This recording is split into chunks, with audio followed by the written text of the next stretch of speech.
Hello YouTube, De-bodgery here. So first off, I want to say that I am Richard Gumfaw on Facebook. If any of you are familiar with the motorcycle build forum that's on Facebook, you are also familiar with my many comments about this controller, of which I now own one. I bought with my money. I bought it from EBMX. You can ask Matt Waters if I bought it with my money.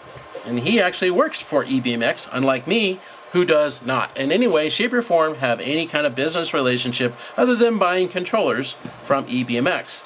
I have also bought a EBMX controller, and I've also bought from them a couple of back 8000s, or bought one back 8000 from them. So, yeah, I have paid with my own money. I am not sponsored by them in any way. I am not sponsored or given free stuff in any way other than as things to tear apart, of which I do have a second back 8000 that is for that purpose. That came from EBMX. So take it apart. It can't get used because it will literally be destroyed to look at its construction. So yes, that one was given to me by EBMX. However, I also paid for a back 8000 from them. Anyway, I just want to point out very clearly that I do not have any kind of business relationship or investment relationship or whatever with EBMX other than to buy controllers from them and for them to be really helpful guys and very cooperative and friendly and outgoing and effluviant and things like that. Unlike KO, who is quite the opposite. No, they attack their customers. They attack people that present negative facts about their controllers. They attack and inveigle and destroy character and practice character defamation, things like that, anything to not address their products. And I'm pretty darn sure that this video will get me a lot of negative comments when I post it up on YouTube. Because, well, probably 1001 KO fanboys are going to come out and go like, oh, how dare you, blah, blah, blah, blah. Well, all I can say is, yeah, proof's in the pudding.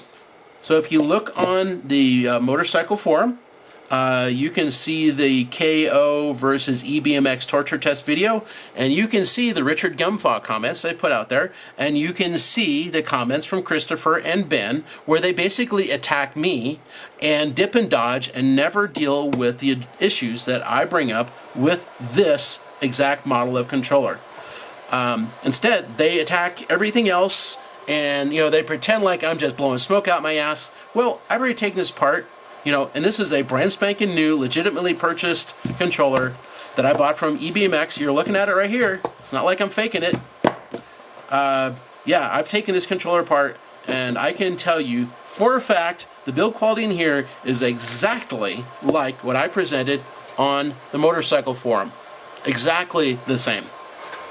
And I will now present that on camera in my next video. This one here is just talking about KO. So let me tell you a little bit about my personal experiences with KO. So the first one, let me rewind the tape a little bit.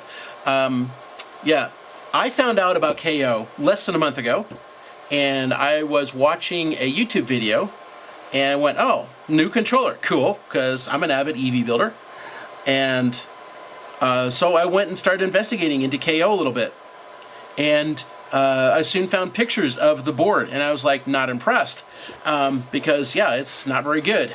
By hook and by crook, and thanks to Google, which also will bring you alternative search results, I found EBMX. And then I found the EBMX torture test video where, it was the KO versus EBMX video. And saw that and was like, okay, well, I can read a dyno screen and I don't see anything here faked. And I see the KO controller really underperforming. And then it was soon after that, I was already on the motorcycle forum on Facebook. It was soon after that I saw the post of that same video there, and by then had already had some pictures of the innards of the KO Pro and of the EBMX controller, and so I just started commenting on the things of what I was seeing, and what does Chris and Ben do? They attacked me. Personal slander, straight up. And what I did is I presented the terribleness of this controller. I have an EBMX controller that is not potted, that I have got to send back to EBMX after a while, but I am going to do the exact same teardown kind of a thing that you see me do with this controller in my next video. And that one is deliberately not potted, and I have made a special agreement, and yes, I have signed some paperwork that I've got to send the thing back to them, so on and so forth, because their controllers are potted, and they don't want them to be not potted. And the reason why is because the controllers are much more stable, they're much more resilient, and they don't want people riding around on controllers that could potentially break, like, oh, I don't know, KO. Because, yeah, there's a lot of things about this thing in the next video that you will see that should hopefully convince you to not buy KO products. Because at the end of the day, you shouldn't buy KO products. The company is predatory, their people are predatory, they're, well, jerks, assholes. Yeah, and I'll talk about some of those things that I've found myself. So I created a bogus email account, and I contacted KO support by email, and I asked for access to their Discord forums. And they wanted me to show proof of purchase, of which the moment I do, they would deny me support anyway. So what I told them was that I bought this used, which is a lie. Admittedly, it's a lie. But they immediately said, oh, well, we need proof of purchase because it's probably stolen. Stolen! I bought this legitimately from EBMX. It is not stolen in any way, shape, or form. It's purchased legitimately. But KO has banned EBMX. So KO will not support or in any way, shape, or form acknowledge EBMX sales of controllers. So it wouldn't matter anyway. I might as well lie to them and tell them I got it used. But yeah, they then proceeded to accuse me of having stolen or have bought a stolen controller in several times and refused me access to their Discord forums. I have since then gotten on their support forum on Facebook, and they have refused me access there as well. So anyway, yeah, KO business practices are, yeah, highly dodgy. That's probably being nice. Predatory, distrustful of anyone. You can't show them a controller and say, oh yeah, that's one of our controllers, we should support that. No. They're going to skip out of supporting their products any way they can. I have some pictures that someone sent me that I will not say who they are, because, yeah, I don't want them getting attacked either, like I will invariably get. But they had a KO Pro, have a KO Pro, and these three terminals right here are scorched all to hell. In fact, I'll just take that one up. This is on their controller. This is the worst of the three. This is just burned to fuck. And KO claims that the bash guard that covers the controller is the fault, that it was somehow or another rubbing on the wires. Well, the bash guard goes on this side of the controller. You know, this is on a Suron bike. The bash guard doesn't cover this part in any way, shape, or form. So how the bash guard could possibly be rubbing here in some way is an absolute mystery. And yet that's what they claim, and they refuse to support a legitimately purchased KO controller because these contacts, in fact, burned. I know why they burned. I can tell you exactly why. It's because you can't tighten these screws up. They have deliberately used Phillips head screws because they know if they put Allen head screws or hex head screws in here, people will torque on them too much and they will tear up these brass standoffs from the power stage, which is a known problem that KO knows about. In fact, I even have a thread that same person sent me where KO tells them specifically to not crank on the screws too hard and to not use Allen head or hex head screws, and to instead just tighten these enough and then put Loctite on them to keep them tight.